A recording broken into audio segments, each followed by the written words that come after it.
একদিন যে ছিল চিরসখা, আজ সেই কিনা চোখের বালি চির বোঝা।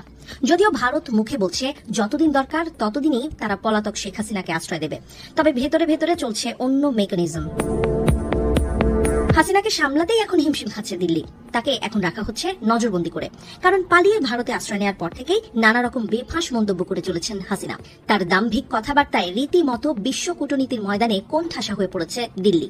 এবার নানা গণমাধ্যমের বরাতে শোনা যাচ্ছে নতুন কথা। দীর্ঘ 14 মাস ধরে ভারতের মাটিতে আশ্রয় নেয়া বাংলাদেশের শেখ হাসিনার দিনযাপন এখন নতুন অধ্যায়ে প্রবেশ করেছে। এক সময়ের ক্ষমতাধর এই নেত্রীর চারপাশে এখন কূটনীতির কষাঘাত যেন আরো স্পষ্ট হয়ে উঠছে।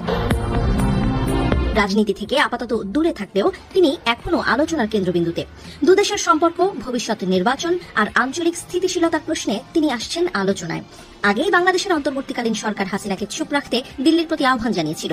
তখন সেই আহ্বান গায়ে না মাখলেও এবার সে কথার মাহাত্ম্য নাকি হাড়ে হাড়ে টের পাচ্ছে দিল্লি।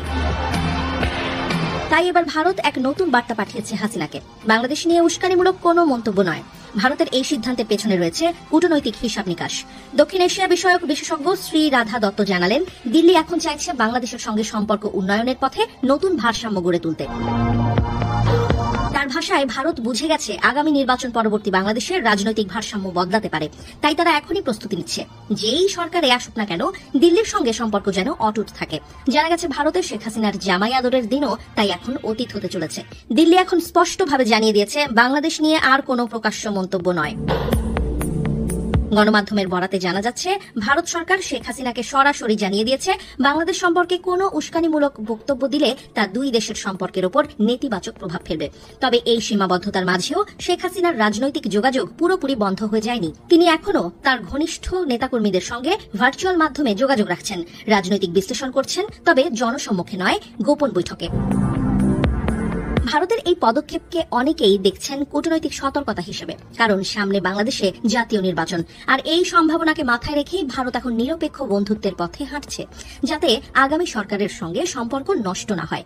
দিল্লির কূটনৈতিক মহলে শোনা যাচ্ছে, শেখ হাসিনার স্বাধীনতায় এই সীমাবদ্ধতা আরোপ করলেও তাকে অপমান করা হয়নি, বরং তাকে জানানো হয়েছে তিনি ভারতের গেস্ট, তাই ভারতের মাটিতে বসে প্রতিবেশী রাষ্ট্রের বিরুদ্ধে বক্তব্য দেয়া অনুচিত।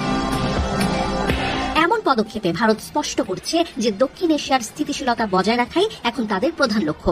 রাজনৈতিক বিশ্লেষকরা বলছেন, এটি এক প্রকার ভারসাম্যের রাজনীতি। একদিকে শেখ হাসিনাকে পুরোপুরি দূরে সরিয়ে না দেয়া, অন্যদিকে ভবিষ্যৎ সরকারকেও আঘাত না করা। কিন্তু প্রশ্ন থেকে যায়, দীর্ঘদিনের সহযোগী শেখ হাসিনা কি এই নীরবতা মানতে পারবেন? তার দীর্ঘ রাজনৈতিক জীবনে প্রকাশ্য বক্তব্য ছিল তার সবচেয়ে বড় অস্ত্র। এখন সেই অস্ত্র তাকে নামিয়ে রাখতে হচ্ছে। একসময় যিনি বাংলাদেশের রাজনীতির কেন্দ্রবিন্দু ছিলেন, আজ তিনি ভারতের এক কোণে নীরব, সীমাবদ্ধ। 14 মাস কেটে গেছে। দিল্লির আকাশে তার রাজনৈতিক ভবিষ্যৎ নিয়ে কুয়াশা আরো ঘন হয়ে উঠছে। দিল্লিতে সন্ধ্যা নামে, লাল কেল্লার ওপারে বাতাসে বাজে আজানের সুর। কোথাও হয়তো বসে আছেন শেখ হাসিনা, চুপচাপ, মনোযোগী, মাথায় তার ঘুরপাক খাচ্ছে নানা ষড়যন্ত্র, কিন্তু করার কিছুই নেই। দুই দেশের সম্পর্ক রক্ষায় ভারত সীমা টেনেছে তার কণ্ঠে। আর এভাবেই শুরু হয়েছে দক্ষিণ এশিয়ার রাজনীতিতে এক নতুন অধ্যায়।